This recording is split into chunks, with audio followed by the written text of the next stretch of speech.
Salut, c'est Trado. Voilà ma vidéo de mise à jour pour l'indice parisien.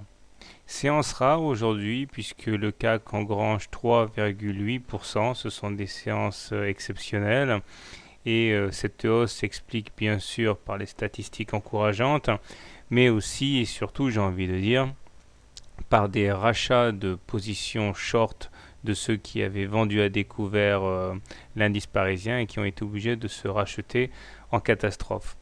Du coup, on a une bougie avec une excellente amplitude qui définitivement s'affranchit de la moyenne mobile à 7 séances qui avait pourtant été enfoncée en séance et également de la moyenne mobile à 20 séances ici dont je ne donnais pas cher a priori.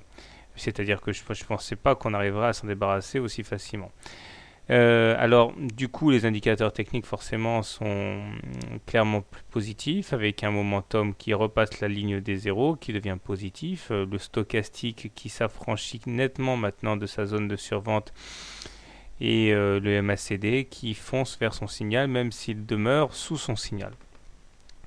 Il est très important de remarquer deux choses. Tout d'abord, à mon sens, la première des choses à remarquer, c'est que nous sommes au-dessus d'une moyenne mobile à 20 séances qui est toujours décroissante. Ce qui, au regard de mon système de trading, signifie qu'on est en absence de tendance. Clairement, nous ne sommes plus en tendance haussière, mais nous ne sommes pas en tendance baissière non plus. Je vous renvoie à ma vidéo sur les moyennes mobiles sur le blog d'apprentissage. Donc là, on est clairement dans une situation très délicate où il n'y a pas de tendance.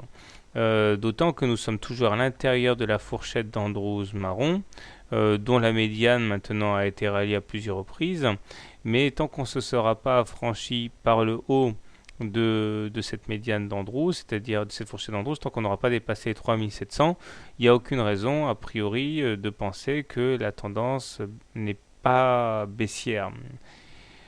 Troisième chose qui m'interpelle sur le graphe d'aujourd'hui, c'est la présence d'une potentielle épaule, tête, épaule ici, qui n'est pourtant pour l'instant que potentielle, mais si on devait caler sur le niveau qui correspond à l'amplitude de la première épaule ici, c'est-à-dire vers les 3650, 3700, on serait en train de dessiner une épaule tête-épaule qui pourrait être potentiellement dangereuse. Donc, à garder ça quand même dans un coin de la tête.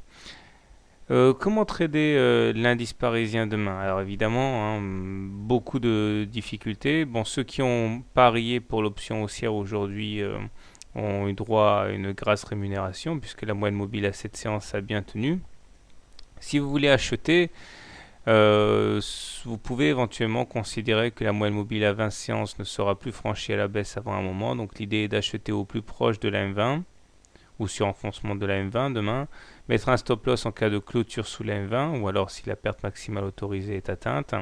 L'objectif étant dans un premier temps d'aller rallier les 3680 ici qui correspondent au précédent plus haut du 18 août.